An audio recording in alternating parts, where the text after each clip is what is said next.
저는 40대 여성으로 평범한 가정주부입니다. 슬하에는 아들 하나, 딸 하나를 두고 있고, 아들은 중학교, 딸은 고등학교를 다니고 있어요. 사실 저희 시댁이 좀 재력이 남다른 편입니다. 무슨 시댁 자랑을 하고 싶어서 꺼낸 말은 아닙니다. 시어머니께서 젊은 시절부터 운영한 김치 가게가 점점 장사가 잘 되면서 사업으로 확장이 된 케이스입니다. 돈 걱정 없는 데다 저와 남편의 금슬도 각별한 편이고 아이들도 크게 속썩이는 일 없이 무탈하게 학교를 잘 다녀서 저희 친정엄마는 자주 그런 말씀을 하셨죠. 숙희 네가 시댁복은 아주 타고났다. 가진 거 많은 시댁이면 또 그만큼 유세를 부려서 시집살이를 시킨다는데 너희 시댁은 그런 것도 없잖니? 저희 시어머니가 뭘 과시하고 그런 걸 좋아하는 분이 아니시니까요. 그렇게 잘 나가는 사업가가 명품 하나 없이 그리 소탈하게 다니시는 거 보면 참 신기하더라. 원체 그런데 별 관심이 없으세요. 네가 쇼핑하거나 옷 사는 것도 싫어하셔? 그건 또 아니에요. 저랑 우리 혜경이 선물은 매일 백화점에서 사주시니까요. 여자들은 예쁜 거 입고 예쁜 거 하고 다녀야 한다면서. 그러면서 본인은 쇼핑을 잘 안 하시니? 아예 안 하시는 건 아닌데 뭐 한 가지를 사면 오래 쓰시는 편이죠. 보면 되려 명품이니 이런 건 네 시아버지가 좋아하시더구나. 맞아요. 아버님은 옷도 좋아하시고 신발이며 시계도 좋아하세요. 너의 시아버지 요즘도 그냥 집에서 쉬시니? 아무것도 안 하고? 요즘은 시어머니 하시는 김치공장 고문 직함 맡으셔서 매일 출근하세요. 말하다 보니 정말 보기 좋은 사람은 네 시아버지구나. 학벌만 서울대 나왔다 뿐이지 평생 변변한 직장 하나 없이 집에서 룸펜으로 살아도 그리 대우를 받으며 사시는 거 보면 시어머님이 그런 걸로 잔소리를 잘 안 하세요. 남편이 집구석에서 빈둥거리며 놀고 있는 것만큼 보기 싫고 여자들이 참기 힘든 일이 없는데 네 시어머니는 특이하시구나. 글쎄요. 뭐 하도 평생 사셔서 그러려니 하시는 것 같기도 하고요. 저희 시댁에서 경제력을 쥐고 있는 분은 시어머니십니다. 젊어서부터 생업 전선에 나가 돈을 버신 분은 시어머니시라고 하더라고요. 네 시아버지 처음 만나 결혼식 할 때만 해도 다들 나에게 시집 잘 간다고 부러운 소리들을 했단다. 아버님께서 젊어서 훤칠하고 미남이셨죠? 그래. 허우대 멀끔하니 잘생기고 그 당시만 해도 서울대 출신이다 하면 다들 우러러 보는 시대였으니까. 어머님, 요즘도 서울대 나왔다고 하면 어느 정도는 그런 게 있어요. 옛날엔 더 심했다. 그 말이지. 서울대 나온 잘생긴 남자, 그것도 대기업 다니는 사람에게 겨우 여상 나온 내가 시집을 갔으니 질투들을 많이 했다. 아버님이 그렇게 좋으셨어요? 그때는 좋았지. 아는 내 친정오빠와 절친한 사이였는데 우리 집에 자주 놀러 오다가 나하고 눈이 맞았던 거고. 시할머니가 그렇게 결혼 반대를 하셨다면서요. 그랬었다. 며느리로 내가 성에 안 차셨던 게지. 당신 아들처럼 학벌이 좋길 한가. 그렇다고 친정이 부자길 한가. 이도저도 아니고 볼 거 없는 여상 출신 며느리라고 아주 노발대발 하셨단다. 시할머니도 참 어머님 같은 여자가 세상에 어딨다고요. 그렇게나 서슬퍼런 시어머니셨는데 내가 시집와 3년 만에 바로 꼬리를 내리시더구나. 어떤 계기로요, 어머니? 대충 예상 가지 않니? 네 시아버지 나랑 결혼하자마자 다니던 회사에 용감하게 사표를 던지더구나. 그 서울대 졸업하고 바로 입사했다는 대기업 말이죠? 그래. 뭐 회사 생활 답답하고 말도 안 되는 일만 잔뜩 시키면서 멍청한 상사들 비위 맞추기 싫다고 말이다. 그거 다 대한민국, 아니 어떻게 보면 전 세계 회사원들이 다 똑같이 공감하는 일인데요, 어머니? 네 시아버지, 너도 이제는 알겠지만 공부머리는 비상할지 몰라도 사회성이라고는 없는 사람이다. 세상 돌아가는 이치나 사람 상대하는 머리는 모자란 사람이야. 어머니 아버님에 관해 그런 말씀 막 하셔도 되는 거예요? 나이 70 넘어 내가 그런 말 못할 게 뭐니. 게다가 시집와서 평생 남편이며 시어른이며 시동생까지 먹여 살렸는데 내가 그 정도 말도 무서워 못할까? 회사 생활에 적응 못하고 한 달을 못 채우고 그만둬 버리는 시아버지셨다고 합니다. 여보, 오늘 첫 출근인데 왜 벌써 들어와요? 첫 느낌에 너무 아니다 싶더라. 아니다 싶은 곳에 계속 말뚝 박아봐야 시간 낭비잖아. 아니, 아니다 기다 싶은 게 어찌 하루 만에 그리 감이 탁탁 온다고요. 뭐 여러 번 다녀봐야 그런 걸 알아? 회사 분위기며 사람들이며 업무며 하루면 다 파악 완료야 나는. 처음엔 아니다 싶다가도 다니다 보면 일도 적응되고 사람들도 친해지고 그러는 거죠.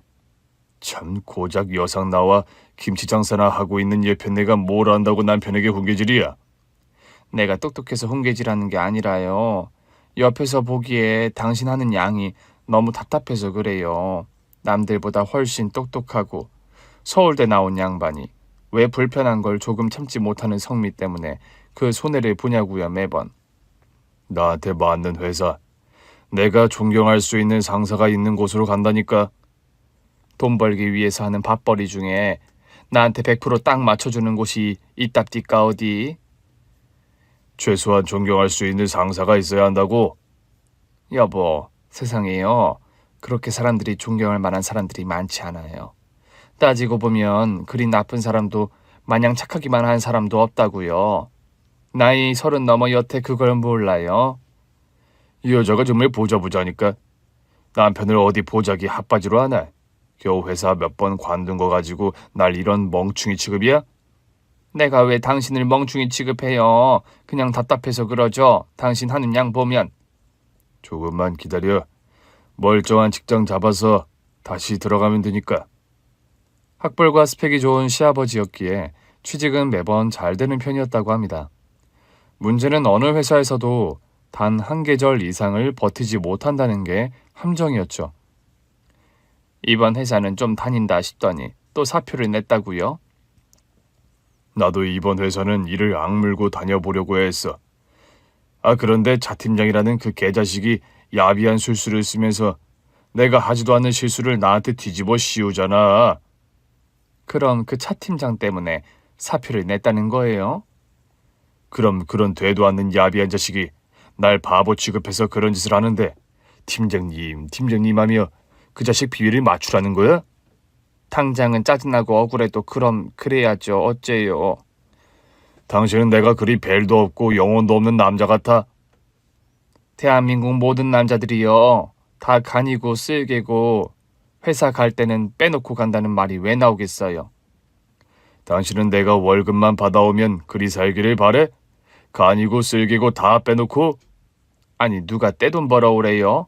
지금 뱃속에 애는 커가는데 당장 다음 달이 막달인데 출산하고 나서 병원비며 이것저것 어떻게 감당하려고 그러는 거냐고요? 삿입에 거미줄 쳐? 걱정하지 마. 시아버지께서는 그렇게 큰 소리를 쳤지만 출산용품이며 산후조리에 드는 비용마저도 시어머니께서 마련을 하실 수밖에 없었다고 합니다. 임신 막달까지 배추 절이고 김치 버무려서 장사한 사람은 아마 나밖에 없을 거다 수키야. 옛날 얘기를 그렇게 들려주시는 시어머니셨고 평생을 경제적으로 무능력하고 사회성 떨어지는 시아버지를 큰 불평도 없이 무던하게 착하게 먹여 살린 사람, 그런 분이 저희 시어머니셨습니다. 심지어 시어머니는 시아버지의 남동생 대학 학비까지 본인이 감당해 주셨더랍니다. 그런 시어머니께서 암투병을 하시다가 작년에 돌아가셨어요. 시어머니의 장례식장에서 자식들만큼 서럽게 눈물을 쏟은 시아버지의 남동생이었습니다. 아이고 형수님, 이렇게 험하게 가시는 법이 어디 있습니까?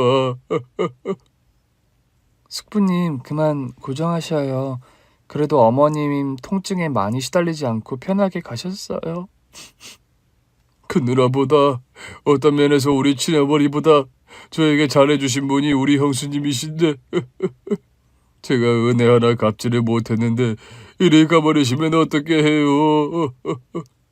시어머니의 빈소 앞에서 누가 보면 친형제간이라 생각할 만큼 서럽게 오열하는 숙부님이었습니다. 저희 시어머니 장례식장에 친정엄마와 친정언니가 방문을 했다가 예, 숙희야, 저기 빈소서 저리 오열하는 사람 누구니? 분위기가 보아하니 숙희 시어머니 핏줄 같구나. 핏줄이 나 아닌 이상 저리 긴장이 끊어지듯 서럽게 울 리가 없지. 엄마, 저분이요, 저희 숙부님이세요. 뭐? 너희 숙부? 그럼 네 시어머니한테는 시동생이라는 말이잖니. 네, 시동생이 형수 돌아가셨다고 저리 서럽게 운다고? 물론 산 세월이 길면 정이 들어 그럴 수도 있다만 형수 떠났다고 저리 서럽게 우는 시동생도 처음이구나. 저희 시어머니가요, 숙부님 장가가기 전까지 많이 돌봐주셨대요. 친누나처럼. 하긴 네 시아버지 대신해서 대학 학비니 결혼 자금까지 네 시어머니가 뒷바라지했다는 소리 들은 기억이 나는구나. 돈 보태준 것도 보태준 건데 시어머니께서 살아생전 원체 정이 많으신 스타일이라 숙부님과도 아주 각별했던 모양이에요. 저희 시어머니가요, 자랑이 아니라 사업적으로 성공한 김치공장 대표님이셨고 또 인격적으로도 나무랄 데 없이 훌륭한 분이셨습니다. 김치공장에서 일하는 직원들도 모두 시어머니를 존경하고 우러러 봤지요. 분기별로 고아원이며 복지관에 거액의 후원금을 내는 일도 모두 생전 시어머니의 뜻이었어요.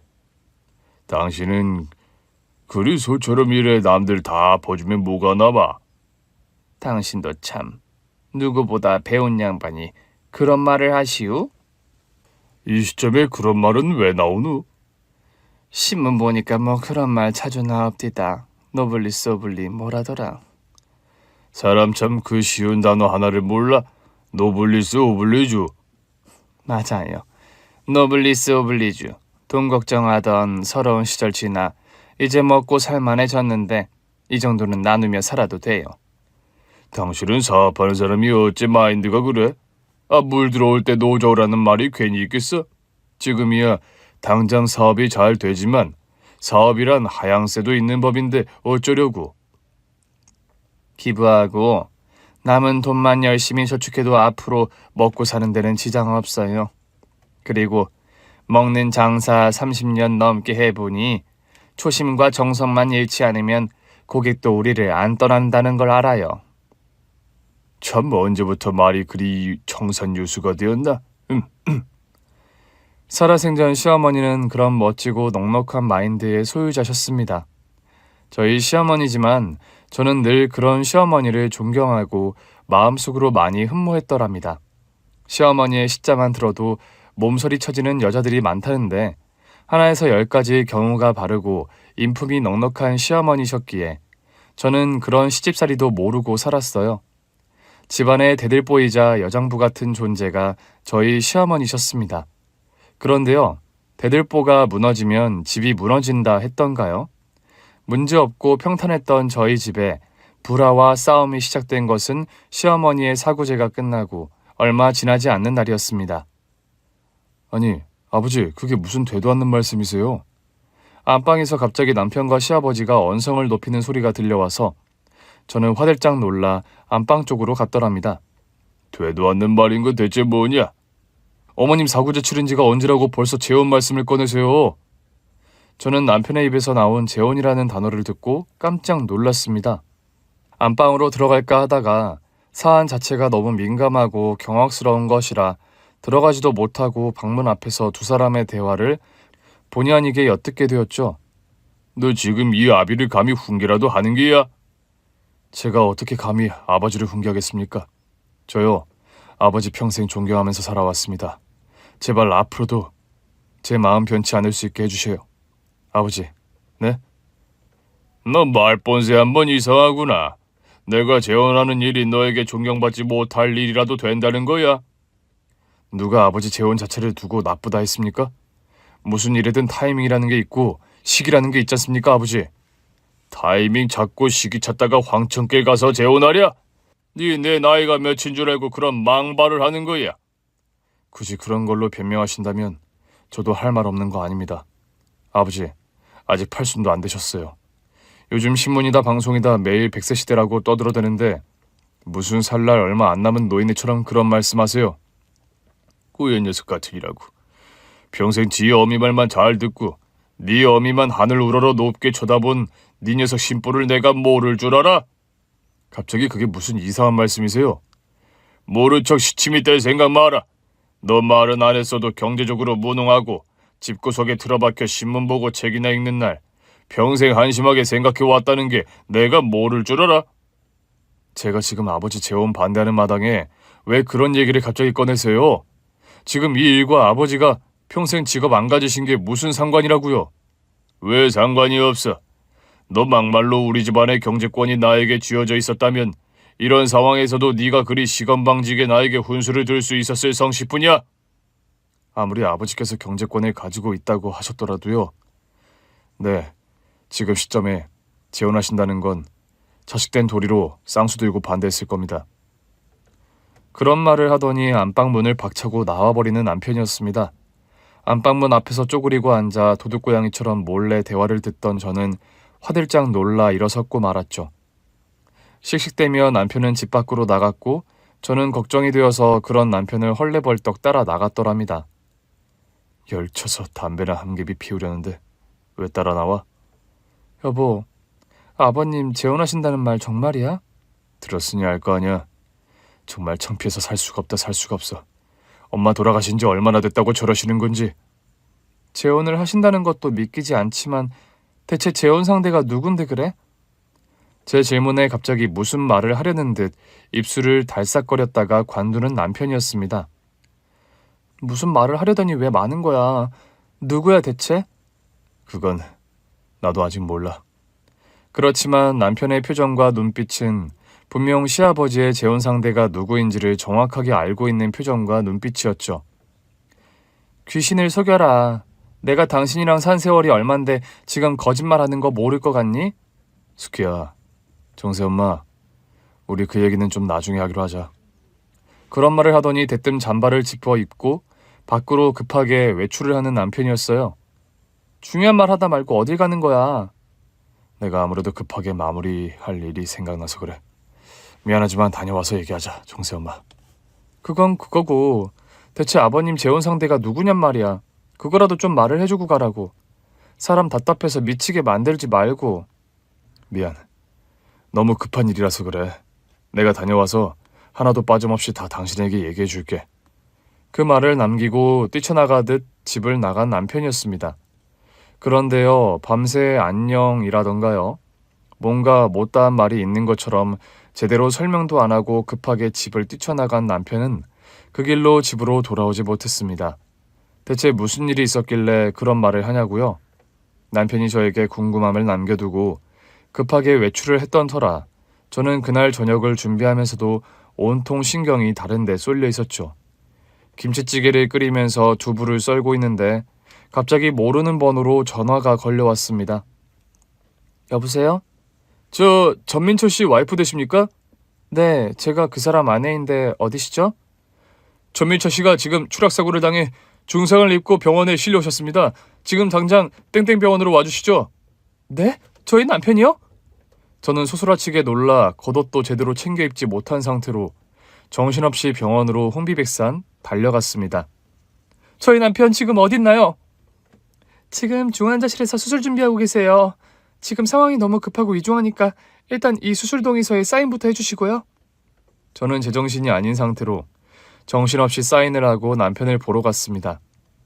얼굴이 거의 드러나지 않을 정도로 붕대로 칭칭 감겨있는 상태의 남편이었죠. 우리 남편, 왜 얼굴도 안 보일 정도로 저렇게 붕대를 감아놓은 거죠? 출혈이 너무 심해서 압박 지혈 중입니다. 일단 응급수술 들어가야 하니까 자세한 말씀은 수술 후에 드리도록 하죠. 긴 설명도 없이 부랴부랴 병원 침상에 누워져서 응급수술실로 들어간 남편이었습니다. 시아버지와 아이들이 차례로 병원으로 도착했어요. 이게 대체 무슨 사달이야? 아범이요. 추락사고를 당해서 지금 머리를 크게 다쳤어요. 엄마, 아빠 괜찮으신 거예요? 괜찮으실 거야. 아니, 괜찮으셔야지. 수술 들어가셨으니까 우리 손잡고 기도하자. 정이야, 정세야. 저는 무너지려는 마음을 겨우 붙들어 매고 아이들의 손을 잡고 하염없이 기도를 했더랍니다. 5시간이 넘는 수술 끝에 남편은 수술실 밖으로 나왔습니다. 선생님, 저희 남편 괜찮은 거죠? 수술은 다행히 잘 됐습니다만 경과는 좀 더 지켜보셔야 할 겁니다. 중환자실에 들어간 남편은 사흘 밤낮을 사경을 헤매는 사투 끝에 겨우 목숨을 건졌습니다. 그런데요, 목숨은 건졌으나 끝내 의식을 회복하지 못한 남편이었어요. 선생님, 저희 남편 언제까지 저렇게 일어나지 못하는 건가요? 뇌사 상태는 아닙니다만 언제 깨어난다는 말씀은 못 드리는 상황입니다. 그럼 영영 저 상태로 못 깨어날 수도 있다는 말씀이세요? 1%의 가능성이라도 그 가능성을 배제할 수는 없는 노릇이라 현재로선 뭐라 장담 못 드리겠네요. 자가 호흡이나 이런 건 괜찮은 편인데 신경 반응 속도나 이런 게 많이 느린 편이라 조금 더 지켜보고 추후 예우를 말씀드리도록 하겠습니다. 의사 선생님의 말을 듣는 순간 저는 그 자리에 다리가 꺾여 푹 쓰러지고 말았습니다. 남편은 육교 위에서 추락사고를 당했다고 하더군요. 마침 그 근처에 CCTV가 고장나는 바람에 사고 당시의 화면을 확보를 못해 사고 원인을 규명하는 데 애를 먹고 있습니다. 저희 남편이 육교 위에서 추락을 했다고요?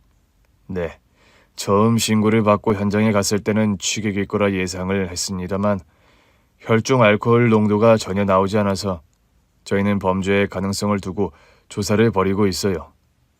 범죄라니요? 우리 남편이 그럼... 몸이 불편한 분도 아니고 취객도 아니고 스스로 명을 달리할 만한 이유도 없는 분이지 않습니까? 당연하죠. 저희 남편은 그럴 사람이 아닙니다. 게다가 사고가 나던 날 급하게 처리할 일이 있다고 집을 나간 사람이었고요. 당시 육교를 지나가던 목격자도 없는 상황이라 일단 육교 근처의 정황들을 바탕으로 면밀 조사를 벌이고 있으니 조금만 기다려 주시죠. 거길 비추던 CCTV가 고장났다면서요. 저의 질문에 난색을 표하는 경찰이었습니다. 하늘이 무너지고 억장이 내려앉는 절망 속에서 저는 정말이지 하루하루 기도하는 심정으로 버티고 있었어요. 오늘도 새벽 기도 다녀오는 길이냐? 네, 아버님. 새벽마다 교회 가는 거 힘들지 않니? 아니에요, 아버님. 저 기도라도 안 하면 정말 버틸 힘이 없습니다. 멀쩡하고 건강하던 남편이 갑자기 육교에서 추락사고를 당한 사실 자체가 속상해 미칠 지경이었어요. 심지어 그날 남편과 싸움을 벌인 시아버지가 미울 지경이었습니다. 엄마, 정말 속상해 죽겠어요. 정세 아빠 저러다 영영 못 깨어나면 어째요? 살다 어찌 이런 날벼락이 다 있어. 숙희 네가 딸들 중에 제일 복스럽게 잘 산다고 자랑하고 다녔는데 엄마, 이러다 정말 제가 제일 박복한 딸이 되게 생겼어요. 하필 그날 시아버지와 언성을 높이다가 그 사람이 밖으로 급하게 나가는 바람에 그런 사고가 났다고요. 그건 또 무슨 말이냐? 저희 시아버지가 재혼하신다는 말에 정세 아빠가 반대를 해서 둘이 언성을 높였거든요. 그 말다툼 끝에 무슨 급하게 해결할 일이 있다면서 집을 뛰쳐나갔는데 그 바람에 그런 사고를 당했고요. 아니, 네 시아버지 연세도 연세지만 네 시어머니 돌아가신 지 얼마 됐다고 벌써 재혼이라니. 사고제 지난 지 얼마 되지도 않은 시점에 시아버지가 그런 말 꺼내니까 남편도 너무 황당했겠죠. 저 진짜 이러면 안 되는 거 알면서도 시아버지가 미워 죽겠어요, 엄마. 네 말 듣고 보니 네가 그런 마음 안 들 수도 없겠구나. 세상 참. 물론 시아버지와의 다툼 때문에 남편이 사고를 당했다는 인과관계는 억지스러울 수 있습니다. 그러나 너무 갑작스럽게 찾아온 감당하기 힘든 불행 앞에 그런 이성적인 사고가 마비된 것이 사실이었죠. 새벽같이 일어나 교회에 가서 기도를 드리고 아이들을 등교시키고 나머지 온종일 남편 병수발에 매달리는 일상이 이어졌습니다. 이러다 내가 병날 것 같다는 마음이 들던 어느 날이었어요. 여기 경찰서인데요. 사모님 당장 경찰서로 좀 와주십시오. 무슨 일인데 그러세요? 이게 무슨 기적인 건지 모르겠습니다만 전민철 씨 사고 당시의 사고 정황이 찍힌 녹화 영상을 확보했습니다. 주변 CCTV가 고장나서 녹화된 영상이 없다고 하셨잖아요. 저희도 그런 줄 알았는데요. 사거리 맨 끝에 CCTV 하나가 정상 작동을 했더라고요. 좀 거리가 떨어져 있기는 하지만 사고 당시의 정황이 다 녹화가 되었고요. 이거 정말 운 좋은 케이스입니다, 사모님. 저는 깜짝 놀라서 한달음에 경찰서로 달려갔습니다. 저는 내친김에 시아버지도 함께 모시고 경찰서로 함께 갔어요. 경사님, 저희 왔습니다. 사고 당시의 영상이란 게 어떤 거죠? 수백억 자산가였던 시어머니께서 돌아가시고 얼마 안 돼요. 시아버지께서 재혼한다고 하자 결사 반대한 남편이 육교에서 추락한 채로 발견된 지 3주 정도가 지난 시점이었습니다. CCTV 확보했습니다라는 경찰의 말대로 CCTV를 틀자 충격적 광경에 모두가 개거품 물었습니다. 대체 무슨 영상이 나왔길래 그런 반응들을 보였냐고요? 사고 당시의 영상 속에는 남편 말고도 아주 익숙한 얼굴의 여자 한 명이 떡하니 화면 속에 있더라고요. 아니, 저 여자는... 제가 화면 속의 여자를 가르치며 시아버지를 쳐다보자 갑자기 사색이 되며 표정이 백지장처럼 창백하게 변하는 시아버지였습니다. 순간 동물적으로 저는 불길하고 의심스러운 의혹이 더럭 생기는 게 사실이었죠. 정세아범이 왜 정 실장님을 만나고 계신 거죠? 그게 말이다. 시아버지의 대답이 나오기도 전에 경찰은 다음 영상을 재생했고 저는 더 경악하고 말았어요. 둘이서 한참 말싸움을 하며 실랑이를 하던 끝에 정 실장님이 저희 남편을 육교 아래로 세게 밀듯이 쳐버리는 장면이 고스란히 담겨 있었던 겁니다. 말도 안 돼! 저는 남편이 추락하게 된 그 충격적인 순간의 영상을 보고 소리를 지르며 그만 경찰서 맨 바닥에 주저앉고 말았더랍니다. 다리가 부들부들 떨리고 온몸에 식은땀이 흐를 지경이었죠. 그래도 순간 그런 생각이 들더군요. 내가 정신을 똑바로 차리고 이 말도 안 되는 상황들을 타개해 나가야 한다는 걸요. 아버지, 정 실장님이 육교에서 정세 아범 만나는 이유 아버님은 알고 계시죠? 저의 날카로운 질문에 아무 대답 못하고 고개를 푹 떨구는 시아버지였습니다. 왜 대답을 못하세요? 네? 정 실장 저 여자가 왜 정세 아범을 미냐고요? 아버님, 그 이유 다 알고 계신 거잖아요. 아니, 이미 이 사태의 진실을 다 알고 계셨던 건 아니세요? 아니다. 그건 정말 아니야. 정 실장이 정세의 아범 만나는 건 그래, 정 실장이 내 재혼할 여자였기 때문이다. 아니 아버님, 어떻게 다른 사람도 아니고 어머니 김치 공장에서 20년을 일한 정 실장을요? 저 여자 살아생전 어머님과 의자매까지 맺으셨던 사람이라는 거 모르세요? 안다. 내가 그걸 모르는 바는 아닌데 사람 마음이라는 게 어디 그리 머릿속 정리처럼 딱딱 깔끔하게 떨어지는 것은 아니잖니. 그렇다고 만날 여자가 없어서 어머님 밑에서 일하는 부하 직원과요? 그리고 말이다. 맹세코 나는 정 실장이 전날 정세를 만났던 건 전혀 몰랐어. 믿어다오 정세 어머마. 그런 말씀을 하면서 서럽게 통곡하는 시아버지였습니다.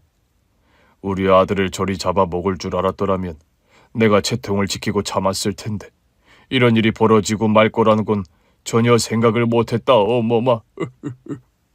가슴을 탕탕 두들기며 괴롭게 오열하는 시아버지였습니다. 저 두 분은 마음은 짐작이 가는 바입니다만 일단 조서를 새로 작성해야 하니 오늘은 일단 집으로 돌아가셔서 안정을 취하십시오. 조서 작성을 하러 내일 다시 경찰서로 오시고요.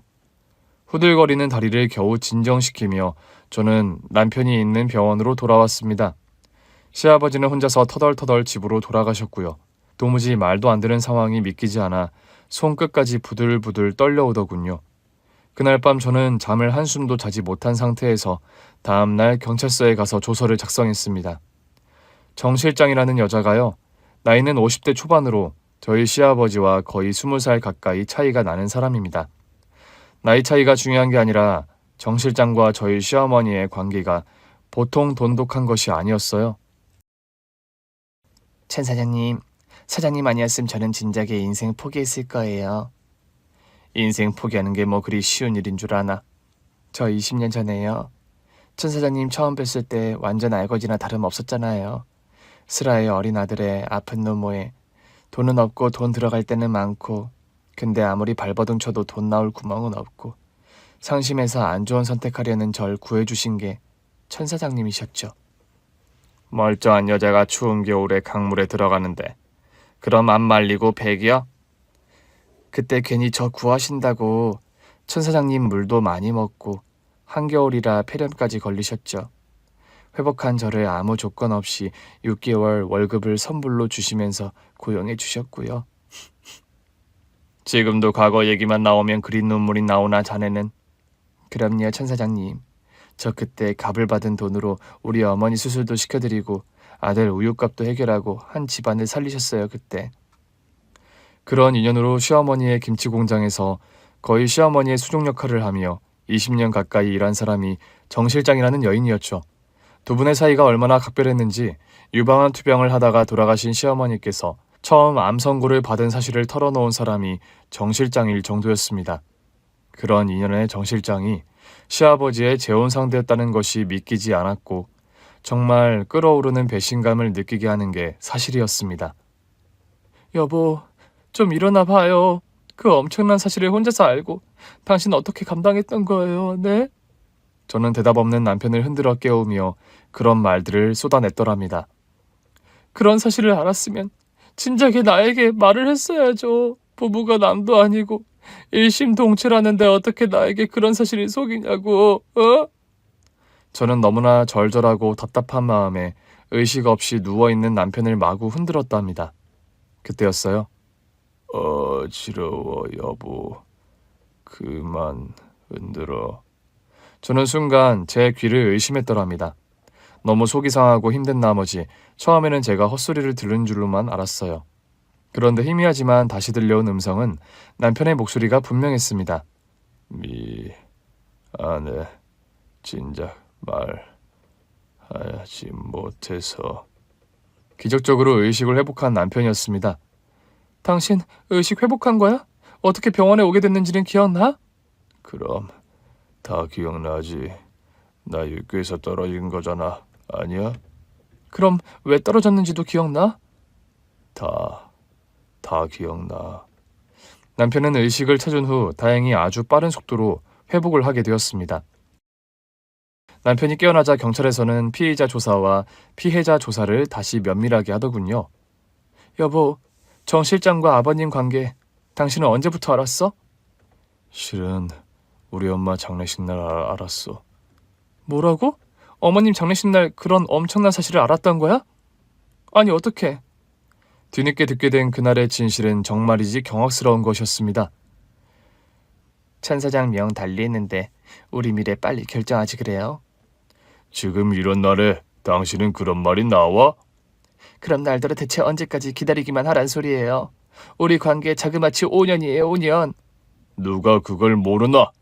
애들도 있고 내 체면도 있는데 여태 기다린 거 한 1, 2년 더 못 기다려? 1, 2년이라고요? 안 기다려보니 그런 소리가 나오죠. 기다리다 애가 다 타버려서 까맣게 돼버린 내 마음 같은 거 안중에도 없다 이거죠.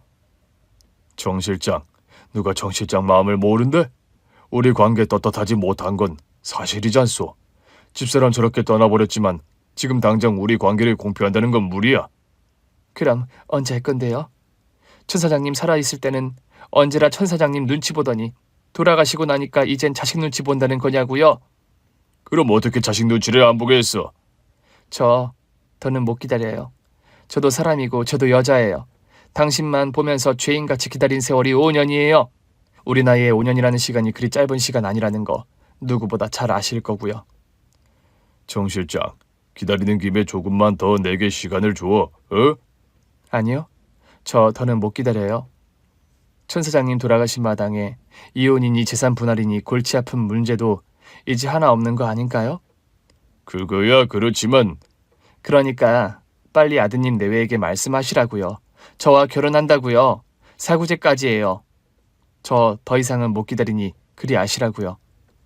그런 말을 하면서 야멸차게 장례식장 로비를 걸어나가는 정 실장이더랍니다. 조문객들이 모두 돌아간 아주 늦은 시간이었고 잠깐 눈을 붙였던 남편이 화장실에 간다고 로비에 나갔다가 우연히 정 실장과 시아버님이 나누는 대화를 듣게 되었던 겁니다. 당신 그런 엄청난 사실을 알았으면서 왜 내게는 이런 방구 언제조차 안 했던 거야? 너무 쪽팔려서 그랬다. 쪽팔리다니 당신이 왜... 우리 아버지 치부를 웬만하면 덮고 가고 싶었어. 당신에겐 일단 비밀로 하고 아버지를 설득하려고 했던 거고.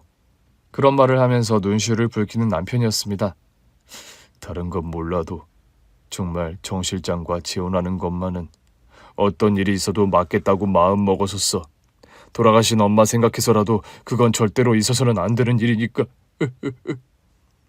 결국 서러운 오열을 터뜨리는 남편이었습니다. 그 억장 무너지는 마음이 저에게 고스란히 전달되었고 저는 오열하는 남편을 안아주며 위로해 줄 수밖에 없었죠. 여보, 죄를 지은 자는 하늘이 알아서 벌해준다더라. 미약한 인간은 그래서 누굴 미워할 필요도 증오할 필요도 없대. 정 실장이나 아버지나 솔직히 사람으로 안 보인다. 어떻게 다른 사람도 아니고 엄마를 그런 식으로 배신할 수가 있니? 인두껍에 탈을 쓰고 해서는 안 되는 행동이지. 어머니께서 어떤 고생을 해서 일군 사업체인데 그런 곳에서 강산이 2번 바뀔 동안 일을 해놓고 어머님 수족처럼 행세해놓고 뒤에서 그런 배신을 하다니. 난 어떤 면에서는 아버지가 더 용서가 안 돼. 어떤 면에서? 평생 룸펜으로 아버지는 경제적으로 무능력했어. 몸이 붉거나 어디가 아픈 분도 아니면서 엄마는 종일 김치 공장서 고생하시는데 늦지막히 낮잠 자고 신문 5종 돌려 읽고 동네 도서관 다니며 입 바른 소리나 하는 아버지 인생. 나 솔직히 별로였어. 여보. 그러면서 서울대 출신이라고 엄마 무시하고 엄마 벌어오는 돈으로 먹고 자고 작은 아버지 공부에 장가까지 보내면서 늘 당당한 아버지가 미웠어. 그래도 아버지니까 어머니가 감수하는 부분이니까 나는 그런 것에 불만 가질 자격 없다 그러고 덮었는데. 여보, 당신 심정 나 다 이해해. 그런 어머니를 배신하다니. 이건 같은 남자로서도 정말로 용서가 안 되는 일이라고. 알고 보니까요, 그 정 실장이라는 상간녀는 돌아가신 시어머니께서 암에 걸린 것을 알고 더 시아버지에게 의도적으로 접근했다고 합니다. 이런 얘기 드리는 거 많이 고민했는데요. 이왕 그런 사태 벌어진 거 저희도 다 이제 아니까요. 정 실장이요. 천 사장님 암 선고 받으신 거 안 후에 대놓고 사장님 바깥어렵게 꼬리치고 다녔다는 거 공장 사람들, 알만한 사람들은 다 알고 있었어요. 옛말에요. 등잔 밑이 어둡다고 했던가요? 공장 직원들, 알만한 사람들이 다 알고 있었는데 시어머니와 저희 가족만 그런 사실을 모르고 있었던 겁니다. 정 실장이라는 상간녀는 법의 엄중한 심판을 받았고 죄질이 엄청 불량했기에 중형의 실형을 선고받고 교도소에서 한동안 바깥 구경이 힘들게 되었습니다. 여보, 당신 그 정 실장이란 여자 만날 날 육교에서 어쩌다 그런 일 당한 거예요? 그 여자 찾아가서 아버지랑 헤어지라고 말했어. 그런데 내 말 듣지도 않고 자기는 무슨 일이 있어도 아버지랑 재혼하겠다는 거야. 뻔뻔하기도 하지. 미안하다 죄송하다 그런 말 한마디도 없었고? 그런 말 할 여자였음 애초에 그런 일들을 벌이지도 않았겠지. 그런데 왜 그 여자가 당신을 민 거예요? 당장 아버지와 헤어지지 않으면 내가 가지고 있는 녹음 파일 푼다고 했어. 아니, 당신이 무슨 녹음 파일을 가지고 있었는데? 장례식장에서 장 실장과 아버지 관계 알고 나서 난 정 실장이라는 여자에 관해 뒷조사를 좀 했었어. 당신이? 심부름센터 통해서 뒷조사를 좀 했는데 여기저기 채무도 많고 남자 관계도 은근 복잡하더라. 당장 안 헤어지면 아버지에게 이런 사실을 폭로하겠다고 하니까 날 죽일 듯이 노려보면서. 그만해. 당신도 놀랐겠지만 나 아직도 그날의 트라우마에서 못 벗어났다고요. 미안해. 당신이 물어봐서 난 말해준 것뿐이야. 어떻게 그런 끔찍한 여자와 아버님은 미래를 도모할 하셨던 걸까? 젊은 여자가 작정하고 덤비면 돌부처도 아니고 유혹에 안 흔들린 남자 몇 안 된다더라. 나 그냥 그렇게 생각하기로 했어. 안 그럼 아버지가 용서가 안 돼. 그런 말을 하면서 얼굴을 구기는 남편이었습니다. 남편의 심정이 이해가 가는 바여서 저는 더 이상 남편의 앞에서는 시아버지 험담을 하는 것을 자제했습니다. 그 정 실장이라는 여자의 실체가 까발려지고 형무소에 갇힌 범죄자 신세가 된 것만으로도 어찌 보면 시아버지는 충분히 벌을 받았을지도 몰라요. 그런데요, 한 가지 더 악재가 발생했습니다. 정정하고 특별한 성인병 하나 앓지 않던 시아버지께서 갑자기 알츠하이머 진단을 받은 거였어요. 내 CT 결과 치매가 상당히 진행된 상태입니다. 이 정도면 약물 치료도 큰 의미가 없을 것 같네요. 어느 날 갑자기 동네 약국에 가셨다가 집을 찾아오지 못한 시아버지셨습니다. 그날요, 집에서 설거지를 하는데 대뜸 시아버지께서 전화가 오셨더랍니다. 애미야, 지금 바쁘니? 아니요, 아버님, 설거지하고 있었어요. 그럼 설거지 마치고 미안해도 요 앞 삼거리 약국 앞으로 날 좀 데리러 오겠니? 네? 어디 불편하세요, 아버님? 내가 왜 그런지 모르겠는데 갑자기 집에 가는 길이 도통 생각이 나질 않는구나. 전 이상하게 생각하며 시아버지를 모시러 갔더랍니다. 그 후로 시아버지 인지 문제는 점점 심각해졌어요. 하루가 다르게 기억력이 흐려져가고 감정 기복도 심해지는 시아버지셨죠. 이상하다 생각한 저와 남편은 시아버님을 모시고 치매 검사를 받았던 겁니다. 치매 진단을 받은 후로 시아버지의 증세는 나날이 심각해져 갔습니다. 어느 날부터인가는 집에서 감당하기 힘들 정도로 증세가 심해졌어요. 남편과 저는 고민 끝에 시아버지를 시설이 좋은 요양원에 보내드리기로 결정했습니다. 여보, 그래도 조금 더 집에서 돌봐드려보고 결정하는 게 낫지 않을까? 아니야. 이러다 정말 아버지 미아되는 사태 올 것 같다. 힘이나 속도로 당신 아버지 제어 안 되잖아. 그렇긴 하지만. 그렇다고 내가 회사 관두고 아버지 케어할 수는 없는 노릇이야. 당신도 김치 공장 일 시작해야 하고. 사실 시어머니께서 돌아가시기 전에요, 김치 공장 경영을 제가 이어서 해주셨으면 하는 바람을 비치셨습니다. 저 역시 그러겠다고 대답을 하고 약속했었는데 집안에 그간 시끄러운 변고가 발생하는 바람에 공장 일에 손을 아직 못 대고 있는 상황이었죠. 시아버지는 그렇게 치매 케어로 유명한 요양병원에 들어가게 되셨습니다.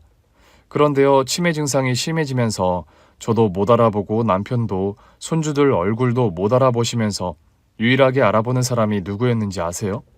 다름 아닌 돌아가신 시어머니셨답니다. 거실 가운데 걸린 가족 사진을 보면서 하루에도 몇 번씩 여보, 거기 어디야? 나 밥 좀 차려주지 그래. 그런 말을 하는 시아버지셨죠. 어떤 날은 기억이 흐릿하게라도 돌아오면 돌아가신 시어머니를 찾으며 서럽게 울곤 하는 시아버지셨습니다. 미안해 미처럼 엄마. 내가 복에 겨운 줄도 모르고 부끄러운 짓을 저질렀어. 그렇게 울다가 또다시 저도 남편도 못 알아보는 상태로 돌아가곤 하시는 시아버지셨죠. 시아버지를 요양원에 모시고 난 뒤 저는 김치공장 사업 일에 본격적으로 뛰어들었습니다. 사실 제가 가정주부로 지내긴 했지만 틈날 때마다 공장 일이나 김치 담그는 레시피에 관해서는 시어머니를 통해 철저하게 전수를 받은 터였죠. 초심을 잃지 말고 본질에 충실하게 김치를 담그는 것. 시어머니의 경영 철학이 그것이었고 저는 그 철학에 반하지 않는 사업을 꾸려가고자 하루하루 이를 악물고 공장 일에 매달렸습니다. 제가 음식 솜씨고 좋은 편이고 평소 손끝 야물다는 말을 많이 듣는 편입니다. 아이들 이유식도 다 손수 해먹였고 집에서 살림하며 지낼 때는 아이들과 남편 식사를 거의 매 끼니 제가 손수 차려서 해먹였지요. 그러다 보니 김치 공장 일이 제 적성에 잘 맞았습니다. 물론 사업이란 건 요리만 해서는 되는 일은 아니었지만 종일 김치를 담그면서도 저는 재미없거나 힘들다는 생각이 들지 않았다는 말을 하는 거랍니다. 제가 공장을 이어받고 1년 정도가 지난 후에는 시어머니가 살아계실 때만큼의 매출이 나오기 시작했어요. 그 매출을 처음 달성한 날, 저는 직원들 전체를 대동하고 기분 좋게 회식을 했더랍니다. 최근에는 동남아 쪽에 김치 수출 판로를 뚫게 되었고 그 사업 판로가 다달이 매출 실적을 고공행진시켜주고 있습니다. 사업이 잘 되면서 최근에는 의미 있는 일도 하나 더 시작했어요.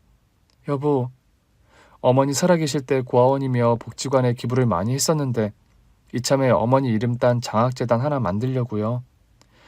일이 너무 거창하고 커지지 않겠어?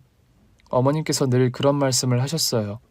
평생 후회 없이 살아왔다 자부하는데 딱 하나 후회되는 게 배움이 짧아서 후회가 되더라고요. 그래서?